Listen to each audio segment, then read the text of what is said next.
உண்மையாக இருக்கிறோம், அவங்கள ரொம்ப நேசிக்கிறோம் நம்ம. ஆனால் அவங்க என்ன பண்ணுறாங்க, நம்மளை அலட்சியப்படுத்திடுறாங்க. ஒரு சாதாரண ஒரு மனுஷன் போல் நம்மளை என்ன பண்ணுறாங்க, தூக்கி போடுறாங்க. வேணும்னா நம்மளை என்ன பண்ணுறாங்க, ஏற்றுக்கிறாங்க. நம்முடைய அன்பு, நம்முடைய உண்மை, நம்முடைய நீதி அவங்களுக்கு தெரியல. அதான் ஆண்டவர் சொல்கிறாரு வேதத்தில் ஒரு வார்த்தை ஒன்று சொல்கிறார் அழகா.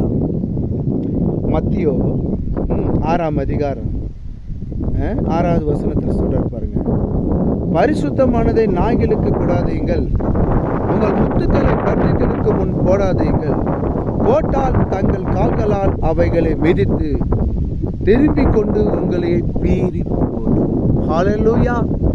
பரிசுத்தமானதை நாய்களுக்கு கொடாதீர்கள் என்று சொல்றார். பன்றிகளுக்கு முன்பாக முத்துக்களை போடாதீர்கள் என்று சொல்றார். ஹல்லேலூயா.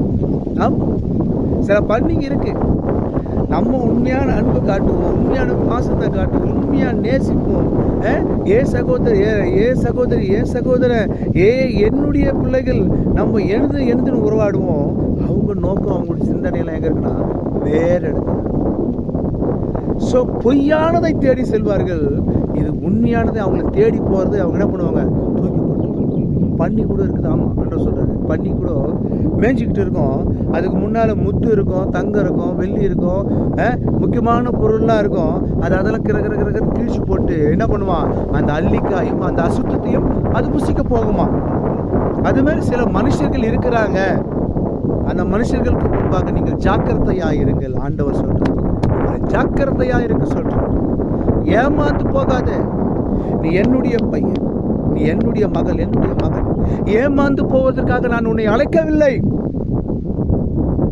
சத்தியத்தை அறிவீர்கள், சத்தியம் உங்களை விடுதலையாக்கும். நான் உங்களை அழைத்தது வேறு நோக்கத்துக்காக.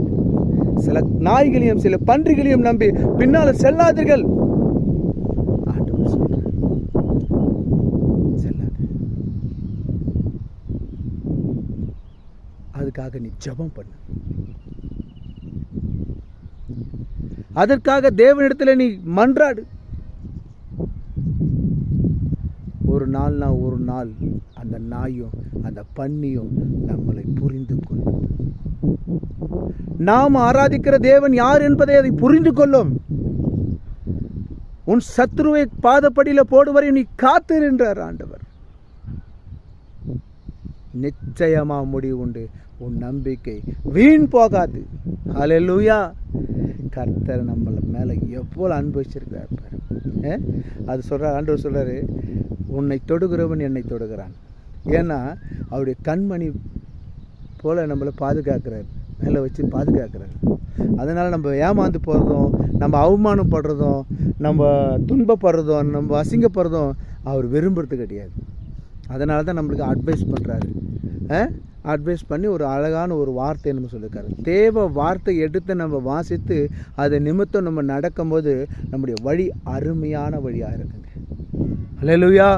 கர்த்தர் உங்களை நேசிக்கிறார். ஆமென்.